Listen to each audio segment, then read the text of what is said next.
This is Beverly Hills. And here come the Beverly Hillbillies.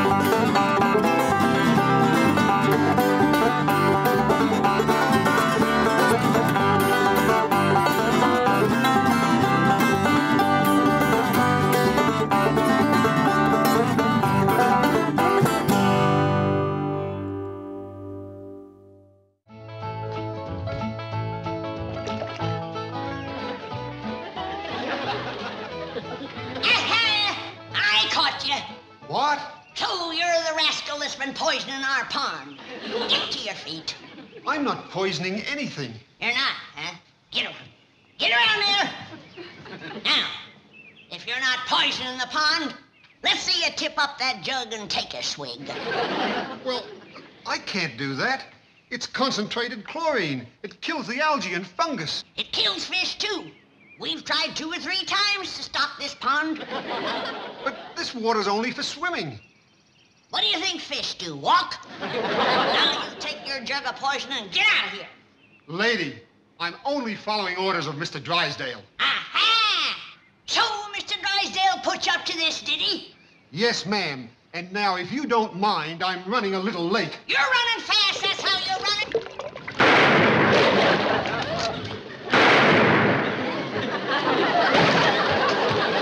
Sound like Granny must have read something. All right, Jethro. Read me that letter from Mr. Drysdale's bank. I don't think you're going to want to hear it, Uncle Jed. It's terrible news. Like what? Like you ain't got no more money. I don't want no more money. I got more than I can use right now. 35, 40 million, ain't it? Not according to this letter. You ain't got nothing. You're broke. Broke? Jed Clampett? Yes, ma'am, that's a fact. He's what they call overdrawn. What does that mean? Well, that means that you owe Mr. Drysdale's bank $34.70. Ah, that's why he wanted to get shed of us, putting poison in our pond. Next thing you know, he'll be burning down our barn. Who? Mr. Drysdale, that's who. Oh, he was nice as pie to you when you had millions in his bank. But now that it's all gone, he has no use for you. How could all that money be gone? Jethro, are you for sure positive certain that letter's for me? Oh, yes, sir, Uncle Jed. There it is, wrote in black and white. Mr. J.D. Clampett.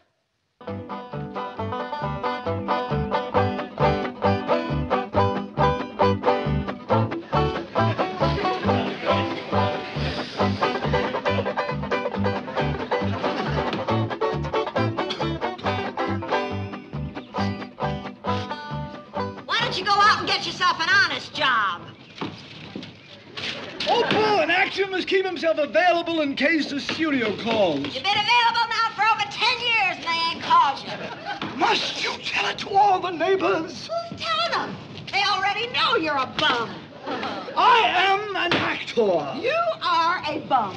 Opal, you are going to regret that when my big break comes, and it's due. Charles Boyer has switched to character parts. So? So, who do you think is going to take his place as the suave, continental leading man? Not you, Jake. That's Jacques. That's jerk. Oh, maybe the good news, it's right here in this mailbox. Now, you listen to me. You open that box and you're going to pick up every single bill that falls out. Hold your apron, Opal. Why, I put up with this, I'll never know. Someday, this will all be fan mail. Can't even go home to Mother. We're living with her.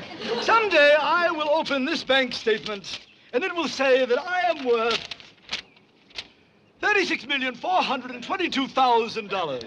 And that day, I will turn into Liz Taylor. It did say that. Did say what? I'm worth $36,422,000.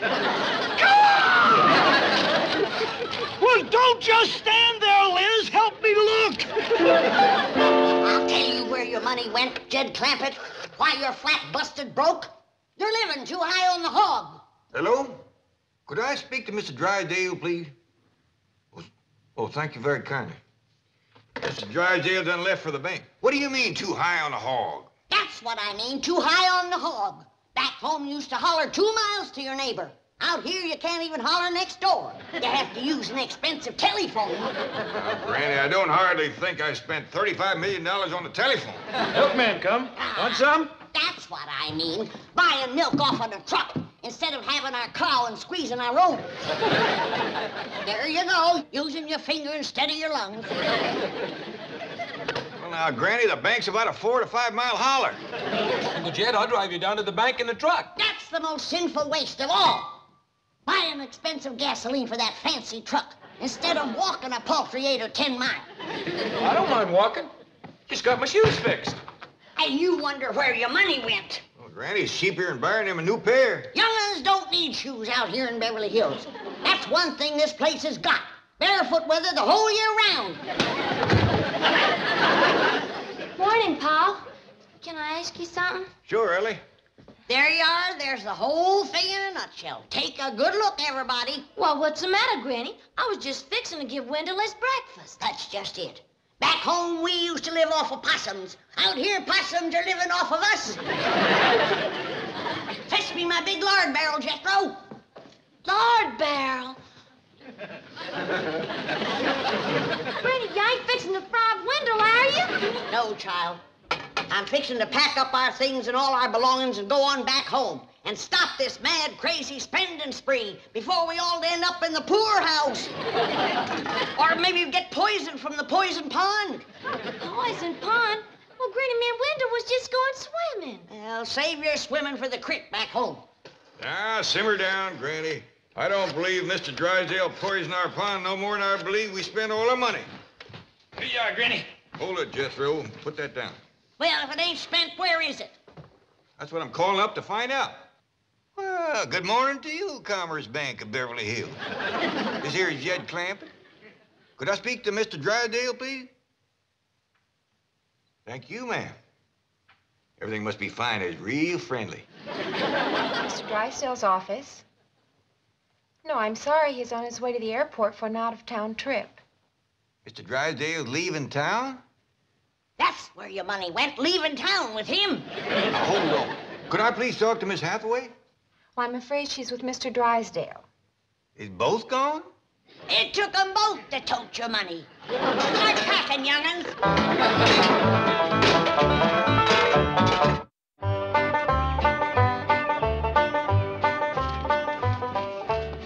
Come on, everybody, let's get going. Paul, Granny says she ain't a-coming with us to the bank. She's a-coming, all right. If I leave her here, she's liable to move out before we get back. But, Paul, she's a-packing a barrel, and she says she ain't gonna leave it. Don't you worry about it. Just hop on there. Now, Granny, we's all going down to the bank. You want to sit up there next to Ellie? Or you want to ride in that barrel? I'll ride with Ellie, but only because I'm sitting on the cabbage grater. Start her up, Jethro. Yeah, start her up and squander some more of that money that we ain't got none left of. Gasoline or no gasoline, we's all going down to the bank and see about this overdrawed letter. Let her roll, Jethro.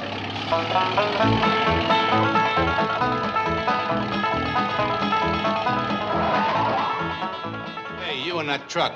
You can't stop there. Move on. Oh, but Mr. Policeman, we got business in the bank there. Move on or I'll give you a ticket.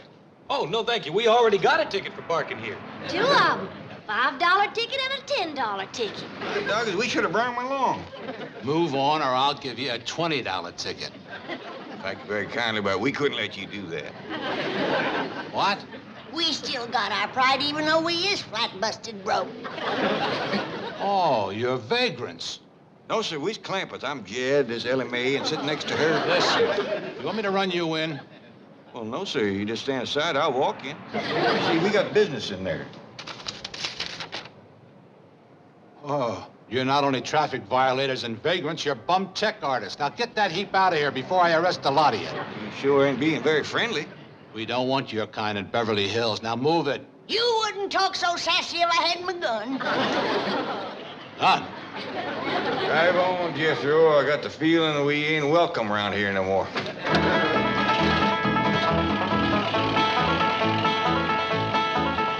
Jake, there's a cop.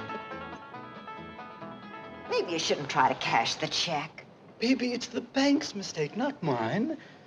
Besides, is a man with $36 million going to miss a few thousand? Yeah, but it still seems dishonest. It isn't your money. Baby, to get a break in Hollywood, you've got to put up a big front. This is my chance. Next week, when I'm a big star, I'll pay it back. I'll pay it back. Well, Janet, Mr. Drysdale is winging east. And that leaves you and me to man this nerve center of our mighty bank. A little frightening, isn't it? Yes, Miss Hathaway. Now, during the chief's absence, I shall occupy his office and you will remain at my desk. Miss Hathaway's office. One moment, please. It's the new teller, Mr. Wilson. He said there's a rather shabbily dressed man by the name of J.D. Clampett wanting to withdraw $10,000. Wilson, Hathaway here. Don't let appearances deceive you. Mr. J.D. Clampett is good for any amount up to $36,422,000. Glad to help. $36 million. Needless to say, he is Mr. Drysdale's favorite depositor. Oh, that reminds me. The chief is having some work done at the Clampett estate. New filtering system for the pool, repairs to the driveway. I'll get on the phone and see that these things are taken care of. Oh, and by the by, if Jethro should stop up to see me, just send him in. Jethro? Oh, he's that big, good-looking kid. I'll be watching for him.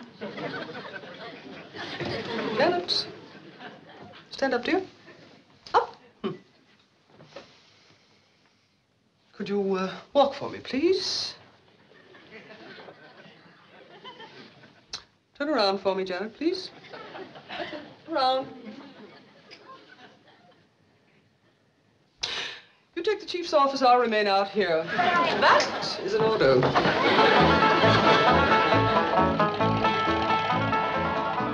How about it, Uncle Jed? We gonna pack up and go back to the hills?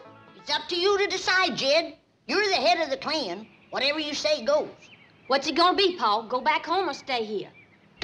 We're gonna stay here. No, we ain't. We're going back home.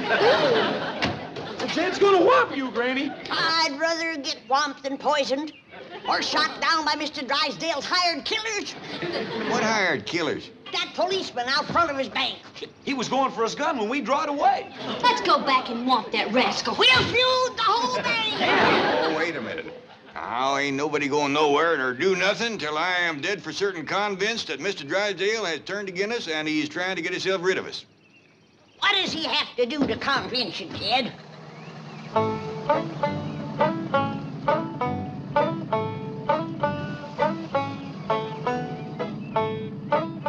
Who's that? I don't know, but I smell hot tar. Me too. Well, Jed, does tar and feathers convince you? Now, just calm down, everybody. Hey, mister, what you got in that little tank there? Hot tar.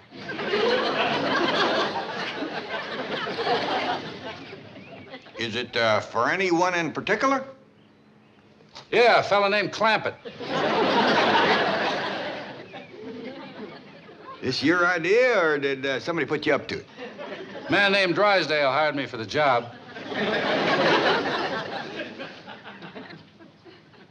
Well, Jed, heard enough? Convinced now? Of course he's convinced. Let's swamp that little rascal and head back for the hills. Now, hold on now. I can handle that little feller. As far as leaving goes, no matter how sorry Mr. Drysdale goes to treating us, we gotta stay a mite longer. Why? What for? As it says here in this letter, we owe the bank $34.70, and we can't leave town owing money. We ain't got $34.70. Then we gotta go out and earn it. Ain't never been a Clampett known to do a dishonest thing, and we ain't gonna be the first.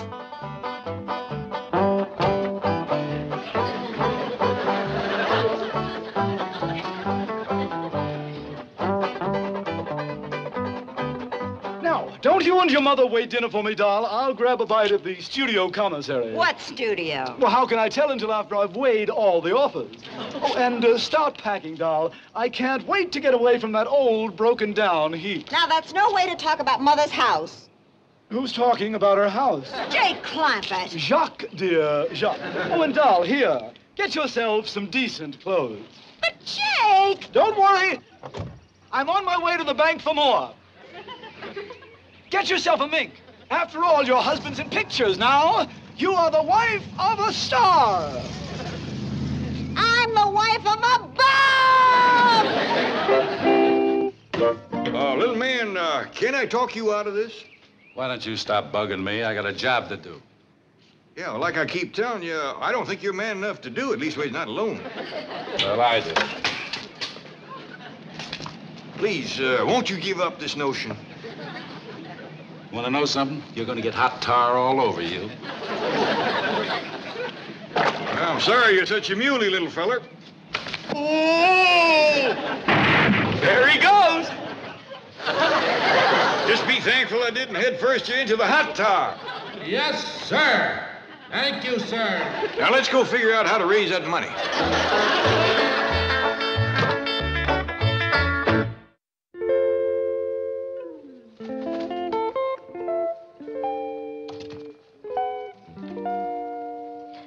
How about Rusty, my swimming, bird-loving cat, Paul? Do I have to sell him? Well, I tell you, Ellie, we do need the money, and swimming, bird-loving cats ain't too common. Might bring a good price. All right, Paul.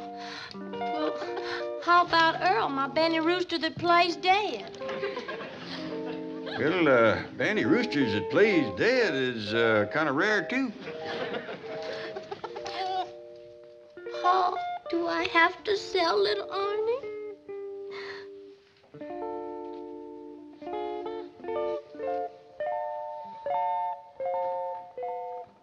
Well, I'll tell you what, Ellie.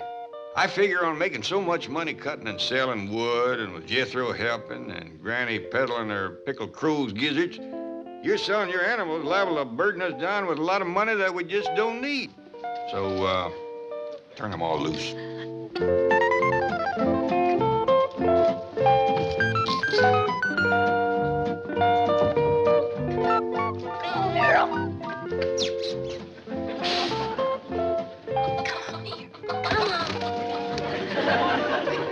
How you coming, Jethro? Putting everything all together, and we got 80 cents. We owe $34.70. How much does that leave for us to have to earn? Well, let's see. 34.70. Naught, take away naught, leaves naught. 7, take away 8, leaves -1. 4, take away naught, carry over -1, and bring down the 3. Doggy, you sure can cipher. That's one thing we got out of Beverly Hills, a fine education for you. Where's my gun? Fetch my gun. Get me my gun. What's the matter now, Granny? I just caught another varmint out by the cement pond. Says he's gonna shut off our water. What for? Drysdale's orders. Says he's putting in a new system. I reckon that means he wants to get rid of us. I can't believe a man would be mean enough to thirst us out of here. I say it's feuding time. We've been provoked beyond human endurance. Hello? Howdy, Miss Hathaway. Give me that phone. I'll take it. Kid Clampett speaking. But, Mr. Clampett, how can you be at home? You were just downstairs drawing out another $10,000. What? Stay there. I'll call you right back. Well, Jake, you made it, just like you said you would. There you are in front of the movie cameras. Action. Cut. Thank you, Mr. Clampett. Oh, thank you. Just one... This will be on the 5 o'clock news. Thank you so much.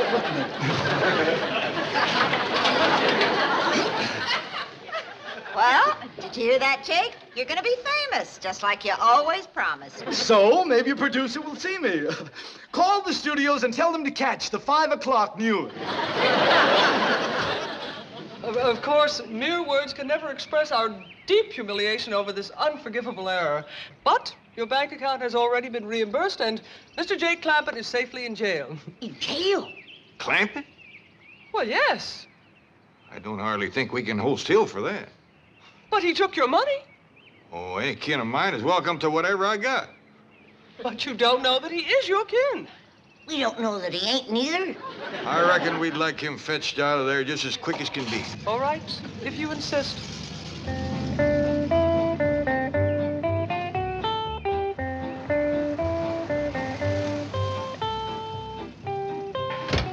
Now, this is what I mean by putting up a front. Wow, Jay. That's junk. I warn you not to try and take advantage of this situation. I am certain there is not the remotest possibility that you could be even distantly related to these wonderful people. And I am rushing back to the bank now to check you out thoroughly.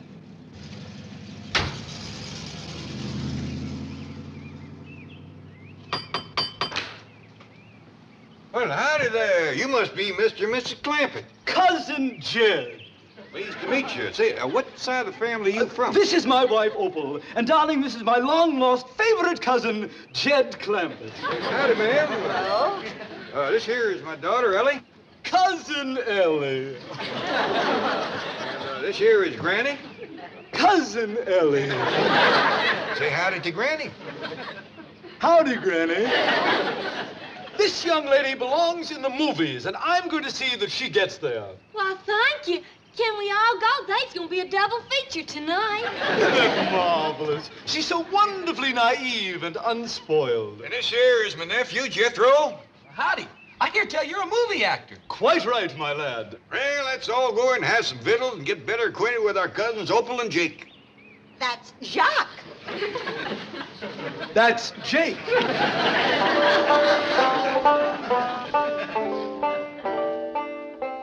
Wow, Jake, look at this room. Yeah, well, I reckon you being married to a movie actor, it ain't quite what you used to.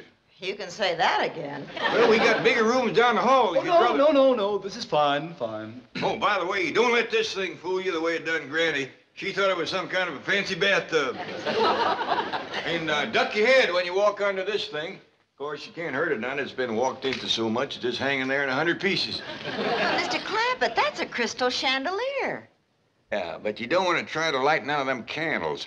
I reached up, stuck my finger in one of them one night to feel for the wick. Knocked me clean across the room. Well, it's electrically wired. Oh, yeah, it's held together real good. Well, that's one thing Jake doesn't have to worry about, being too tall. Yeah, I noticed that. He's about the shortest Clampett I ever did see. You can say that again. Short of money, short of talent. What you say, man? Opal was just agreeing with you that I'm short.